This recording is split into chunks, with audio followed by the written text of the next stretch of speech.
المرسلين وعلى آله وصحبه أجمعين وسلم تسليما كثيرا يوم الدين. بداءة أتقدم بجزيل الشكر ووفير الامتنان لهذا النثر المبارك الذي بدأ في الرضية البريئة. أقول إن الحديث عن التجربة الإصلاحية في المغرب تستدعي الأسيقة التاريخية أن نتحدث عن المختار السوسي الذي يعد هرما من أهرام سوس وشامخا من شموخ هذا البلد العريق جذوره.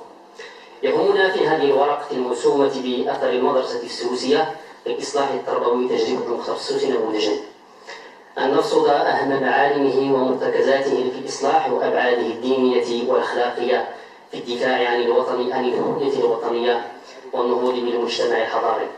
فلم يكن دفاع المختار السوسي عن تفكير المتنورين وتجديد الفكر الديني معزولا عن الارتقاء باللغة العربية، فهو أعجمي من نسب لكنه متذوق من حلاوتها ومدرك طراوتها ومستشف آدابها وخائض أمواج قوافيها، معدا نفسه يعربا وإن لم يكن إلا الأمازيغ، فالإنسان بذوقه بما يستحليه عند التعبير لا بما رضعه من ثدي أمه. ومن اللافت أن نذكر أن قد نهضت في البوادي مراكز علمية مثل كروت وتفلات وسوس وجبل عياش وغيرها من البوادي، مراكز قد تبز الحواضر في القيروان والزيتونة أو على الأقل تضاهيها. هذا وقد غدا مشروع الإصلاح عند المختار السوسي يرتبط باستمرار رسالته التعليمية والتربوي من جهة وبالتأليف من جهة أخرى، فكانت حياته تتقاسم جهتان: لحظات الخلوة والتربية الروحية وساعات للتعليم والتأليف. بلاغا وإن كان السوسي قد أسفر فيه الزمن المحتشم زمن التاريخ عن سرائره، فخلع نعاله وأطرح إزاره ممتطيا دابته منتقلا بين ربوعها مفسدا لركوضها متطوفا بأرباب خزائن كتب السوسية جامعا للأخبار مفتضا للأبكار من عرائس تلك الآثار اللائي لم يطمثهن قبله مغوار، وكلما ولد منهن له كتاب ازداد تهالكا عن الإنجاب حتى قضى الله نحبه. وبعد تجميع النظر في هذه المحاولة بعد مسافلة نجومة من الدراسات التي أنجزت حول المختار السوسي أو تهممت بها أو أمر منها، ارتأيت أن أنسج هذه الورقة على نولين إن التمس إليهما ثالث لم يوجد وإن نقص منهما ثاني لم يتم.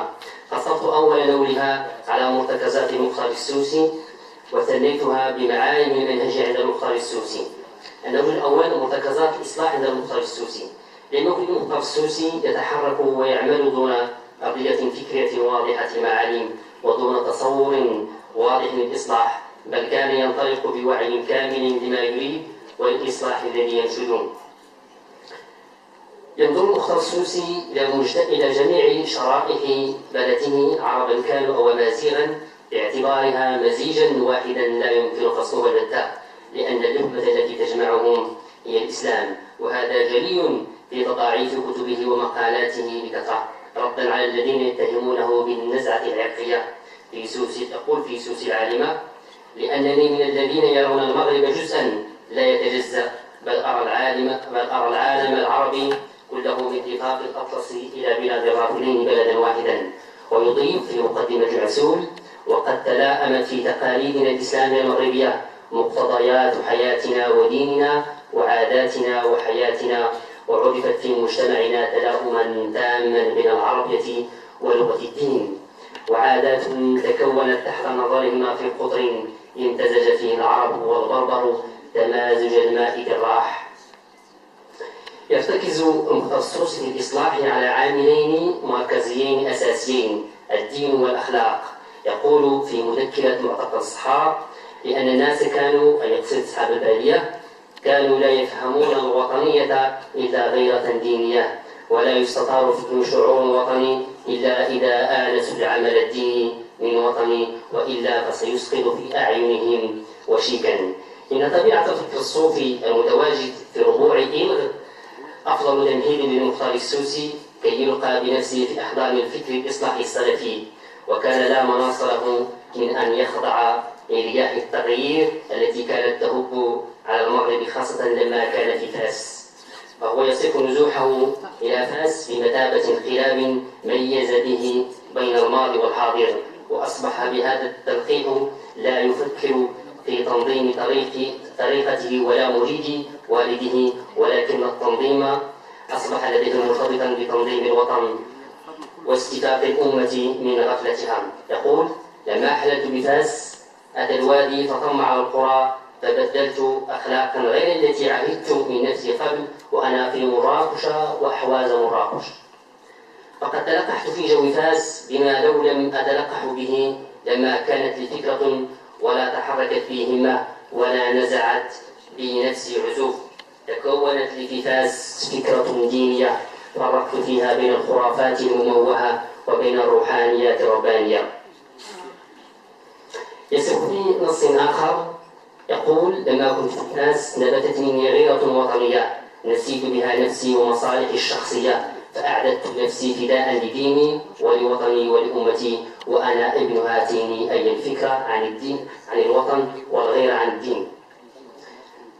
يتضح من هذا أن المختار السوسي قد بلغ به عشق اللغة العربية مقاما أنشط به الخيال، فتصور طه حسين وقد طرق بابه يلجان كليهما في حديث ممتع طريف، ثم يذهبان وكأنهما ابن قارئ المعابد في رسالة الغفران يطوفون أرجاء تهامة ونجد والحجاج.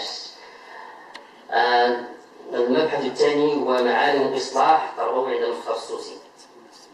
إن الإصلاح التربوي عند المختار السوسي جاء نتيجة تجربته الرائدة ورحلاته داخل الوطن من بلدته من مراكش إلى فاس، ومن فاس إلى الرباط، ومن الرباط إلى مراكش. به أفرغ طاقته مركزا على الجانب التربوي إيمانا منه بأن التربية هي البنية الأساسية التي تعني استمرار مجتمع على نحو معين.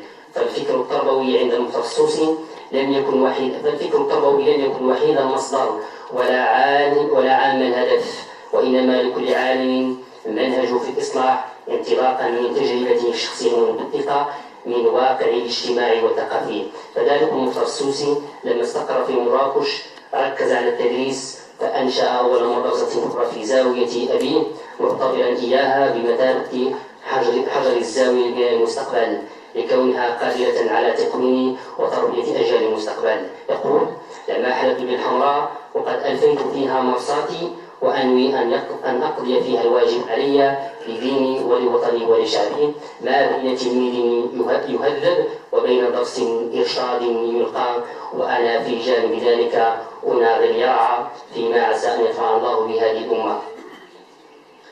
إذن في الورقة شيء من حتى، لكن ما دام الوقت يداهمنا أضطر إلى الخلاصة التي بديت بها هذه المحاولة. وصفة القرن. تعتبر المدرسة العتيقة في المغرب رمزا من أصالة العرب الإسلامية، وبرهانا على ما للعبقرية المغربية على مر العصور من حرص شديد على العلوم العربية وعلى الثقافة الإسلامية. ذلك أن المغاربة كانوا حريصين على إنشاء هذه المدارس والزوايا في مختلف المناطق في الحواضر والقرى على السواء، وعلى رعايتها بشتى الوسائل، سواء من حيث الدعم والرعاية اللذان كان لهذه المدارس من قبل الملوك المغربي عبر مختلف الحقب التاريخية أو من حيث التسيير والتحويل والصيانة. هذا وإن أثرها لجلي في واحد من أبناء سوس المختار السوسي، فقيه وأستاذ ومربي أجيال ومؤرخ وأديب، وهو غيور على الأدب العربي فيرغب إن مسه ماس بثاها، ولغوي ظل محبا للعربية منذ أن كحلت بإثمرها وأذاقته حلاوة معانيها الطرية وانتشته بخمرتها. إن السمة الرئيسية للمختار السوسي هي سمة دينية علمية صوفية، فهو فقيه نموذج مغربي وهب حياته للتعليم والتأليف، ومقاوم ضد كل مستعمر الأفكار والعقول. إن فهم شخصية المختار السوسي تتطلب البوث في قاموسه اللغوي لتحديد جهة طبيعة التزامه السياسي وفهمه للدور السياسي، بمعنى أن الرجل يقبل الالتزام السياسي داخل جمعية سرية التي أنشئت في فاس لكن بصفته علمية لا غير. يؤكد هذا الكلام قوله: وإن كنت لا أعدو أن أكون فقيها في الحزب لا زعيما من زعمائه.